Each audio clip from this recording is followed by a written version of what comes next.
Hey guys, welcome to the Sim Racing Paddock. I'm William Marsh, and this is my review on the Thrustmaster T-GT Racing Wheel.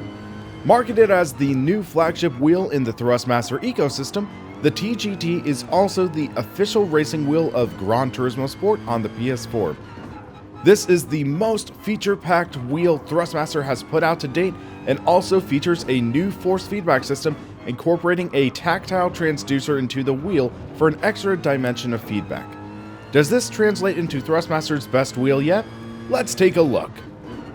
The Thrustmaster T-GT is available for a manufacturer's suggested retail price of $799, and that will include the T-GT wheelbase, the Gran Turismo wheel rim, and a slightly upgraded T3PA pedal set. The set also comes with a 400-watt power supply shaped like a turbocharger. Note that it is the same power supply as used with the TSXW Racer and the TSPC Racer. The wheel also features a port in the rear to support the TH8A shifter. The wheel included with the T-GT is an 11-inch or 28-centimeter diameter wheel packed to the brim with features such as 4 rotary encoders, 2 analog sticks, and 12 buttons, not including the PlayStation button or directional pad. While the buttons feel great, the rim's smaller size and the aesthetic of the wheel leave a little bit to be desired. It's kind of a funny thing. The Sparco rims have a great feel and size, but the buttons leave me wanting more. And this rim has great buttons and 2 analog sticks, which is a nice touch, but the T-GT's rim size and feel leave me wanting more. I did some racing with the Sparco R383 Rally rim and the Sparco P310 rim, and I enjoyed those a lot. However, you do lose out on some of the compatibility with Gran Turismo Sport. For the T-GT base, it comes with a metric ton of Thrustmaster buzzwords, so let's see about getting to the bottom of those. First off, the T40VE and TMCE pair up to form the force feedback system in the base. The T40VE stands for the 40-watt brushless force feedback motor, claiming to feature dynamic torque, allowing it to shift from great stall torque to quick responsiveness into force feedback. The TMCE is a motor cooling element that is incorporated into the force feedback motor. That is stating that you won't experience force feedback fade, and you'll get full strength no matter how long you drive. T-Lin addresses the linearity of the wheel and claims that there is no discrepancy from what the game is telling you. You are feeling exactly what the forces in that game is communicating. TFOC stands for Field of Control and pairs with the Hall effect sensor in the wheel. It states that the FOC algorithm allows the force feedback motor to work quicker and more dynamically to create a more responsive feel. T-Turbo is simply the 400-watt power supply I mentioned before that is also used in the TSPC and TSXW Racer wheels. Once we look past all of those buzzwords, let's get to the nitty-gritty. How does the T-GT perform? Well, the simple answer, slightly better than the TSXW Racer. The wheel is a hair smoother and a bit more powerful than the TSXW. I wouldn't say it's at the level of the Fanatec Club Sport Wheel version 2.5, but it's getting fairly close. However, Thrustmaster still has one trick up its sleeve, and that's the TDFB. The DFB stands for depth feedback, and it is essentially a tactile transducer like a butt kicker mounted onto the back of the steering wheel to provide an extra dimension to the driving. This could have been the single killer application for this wheel, and one great step forward in immersion. However, the tactile transducer is only implemented in one title, and that's Gran Turismo Sport, and it looks like it's likely not going to be implemented in other titles. It's a shame, because the tactile transducer feels pretty solid and it does a great job adding vibrations through the wheel. Hopefully in the future we may see Thrustmaster patches for other titles and PC, but I really would not hold my breath. As mentioned before, the T-GT comes with a slightly improved set of T3PA pedals, emphasis on the slight. The only changes to these pedals are that the pedal arms are metal and the pedal faces are slightly different.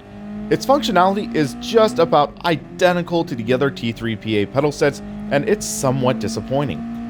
With this marking a new flagship wheel from Thrustmaster at $800, I would have loved to see at least a load cell in the brake pedal, or heck, maybe even trying out something like the T3PA Pro pedals.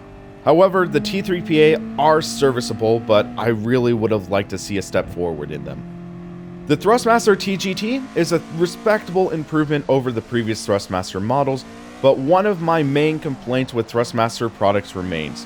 It feels like Thrustmaster is still playing it safe. While functionally, they're just fine, it seems like they're reluctant to make a significant leap forward in their technology. I think with a depth feedback system, that could have been something truly revolutionary for consumer wheels and force feedback. However, it being limited to one title really does hurt it. The Thrustmaster T-GT is without a doubt the best wheel that Thrustmaster has ever put out to date. However, a few questionable decisions leave me wondering, is it worth it though? Now, let's get on to the pros and cons, and let's start with the pros. Strongest and smoothest wheel I have ever used from Thrustmaster.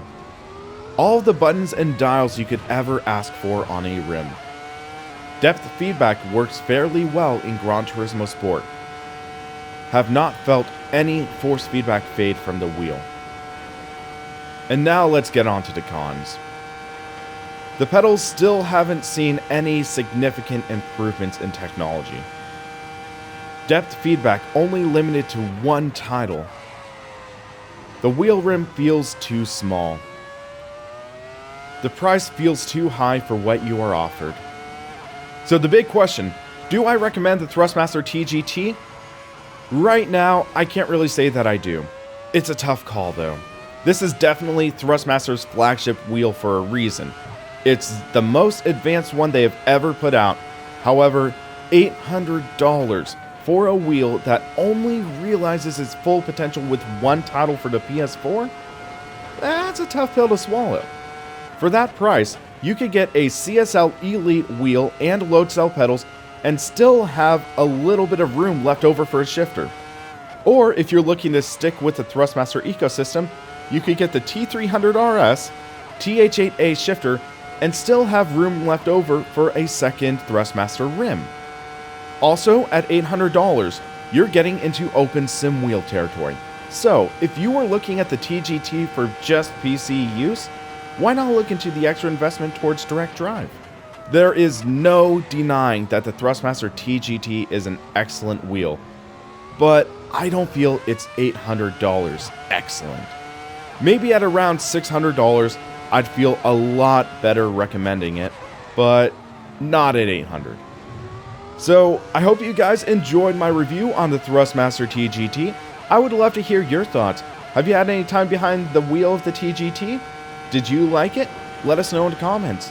Also, if you like this video, please hit that like and subscribe button down below and help keep us on track. Also, remember we have the Sim Racing Paddock forums where you can join the community and have fun making friends.